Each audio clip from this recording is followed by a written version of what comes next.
Hello and welcome back to Creative Pet Keeping. Have you ever wondered what it looks like to unbox almost 600 bettas that came from an overseas shipment? Well, today you are in for a treat because we got to see some behind the scenes work at Prism Bettas, which is a small shop in DeKalb, and got to see how all of these bettas come in a shipment, how they look when they are boxed up, as well as how to quickly and efficiently unbox them. So let's get started. Now, the way you unbox your shipment will vary from person to person, so everyone has their own system that they follow. And what's really cool about this particular shipment is that it's actually 3 different shipments from 3 different farms. So you're going to see fish that were bagged very differently. Every location has their own way of bagging fish. So one of the most common and popular one would be the triangle bag. Then there's also these larger bags with clove oil as a sedative, and they're also wrapped with a paper so the fish can't see each other. Now, personally, I am not really a fan of the triangle bags. Casey isn't either. They are heat sealed, so that does prevent leaking, and it is the bare minimum that the fish need to travel. But I do prefer the bags that are more tightly filled with air because that does provide the fish a little more space and more cushioning for safety. On the downside, you don't want to give the fish too much water and too much air because then they'll flop around as the boxes get moved in the shipment. If you've ever thought about how your fish at Petco and PetSmart get to your local stores, they will actually come in these little triangle bags because that is the most economical and cheapest option to send the highest volume of fish pretty much in a shipment because you can pack a lot more fish. Is it better for the fish? I don't think so. I really prefer if the bags are a little more tightly packed and so there is more cushioning, the fish can't get squished. Yes, you can fit less fish. Yes, you are using a little more water, so that increases the weight of the shipment, but I think it's a little better for the fish themselves. The awesome thing was that all of the fish got there nice and healthy and happy and alive. There were no DOAs, and DOA means dead on arrival.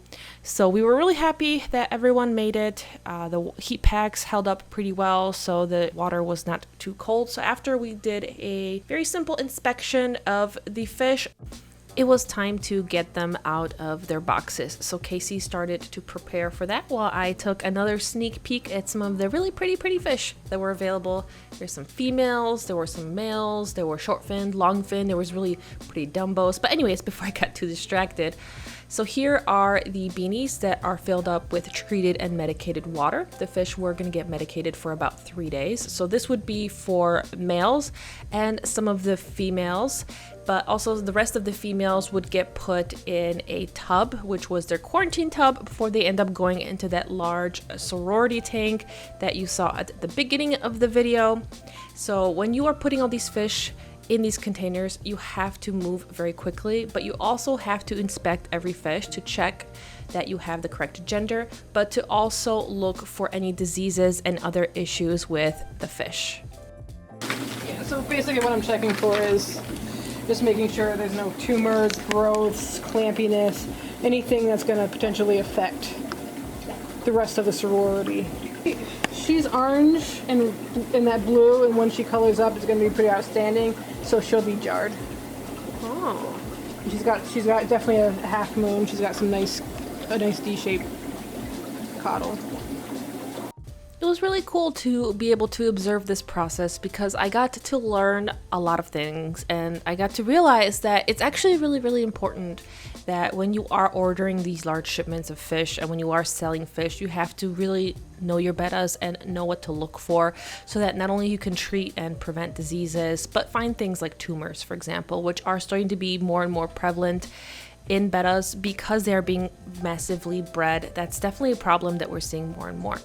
Another interesting thing is you will see her handling all the fish with her hands, and that is to just prevent any damage to the fins and to the slime coat, which can be done with a net. So here are some of the fish that got to go up, and as you can see, these were the fish that also were sedated with clove oil, and they're starting to wake up. They're kind of sluggish at the beginning, but they perked up quite fast and they started to color up quite fast, which is an indicator that they were in good health. And here are some of the females that are going to go into the quarantine tub together. So they all get inspected. The important thing, really the biggest thing, is just to make sure that there's no males going in there. So she has to check and see if there's no sneaker males, because if you put any male with the group of females, he will kind of try to spawn and he will try to fight and he will nip the females. So that is for their safety. As you can see, the females are doing pretty well in the temporary bucket. They're not fighting. They're just kind of chilling, acclimating, swimming around. And some of them get a little startled, so they'll kind of swim a little faster. But overall, they're doing really well. As the bucket began to fill up, you can really see all of the different marbles as well as some dragon scales just looking really, really cool. There were some grizzles, some koi, some galaxies. There's a little bit of everything. One thing to keep in mind is that these ladies were not in their full coloring yet because they were a little stressed from their travels, but they colored up pretty quickly. And then we put them in this really temporary tank for like about, I think it was like 30 seconds just to film this particular shot to see them all from the side before we transfer them over to their quarantine tub. And it was really cool to see all of their different colors, all the different varieties that were available. There's even a little double tail I'm seeing, and definitely if you see a fish that you particularly like, let me know down in the comments below. If you have a particular favorite, leave a little timestamp for it, and it'll be a lot of fun for me to go back and check them out. You can see some of the egg spots of the females too. A lot of the cellophanes are kind of semi-transparent, so you can see that as well, but they're super, super cool. That being said, we had to move them over to their large quarantine tub where they were going to spend a couple days before they moved to the big planted sorority tank. So here they are being gently, I can't words, but that's okay. They're being gently added into this big space where they will have some nice quiet time. So after I got to take a look at them, afterwards we turned off the light and just pretty much gave them a quiet acclimation time. They have a lot of space for themselves. The water of course is yellow because it is medicated, but they all started to recover really well. And you can see the males as well. These were really cool because I've never seen marbled Dumbos before. From what I'm aware, they're kind of a more newer thing that's on the market now. So definitely first time, super excited to see that they were a thing. I do like Dumbos. I just don't like the Dumbos that are the longer fin varieties, because then I feel like there's too much finnage. But I think if they're plaquettes, it's definitely a lot more reasonable. And I also took a look at some of the other fish that were waking up. There were a lot of different varieties. Even though some of them were a little sluggish, they started to perk up really fast. So that was really good to see, and there was just so much variety. And once again, I don't know how I ended up not going home with any fish. The self-control and the impulse control was really strong, and I'm kind of proud of myself. So here is not even everybody. This is just partially some of the males that were already jarred. Afterwards, when Casey was finished with everything, she was going to card them as well. So she was going to put a piece of paper in between them to separate them so they have a little bit of quiet time.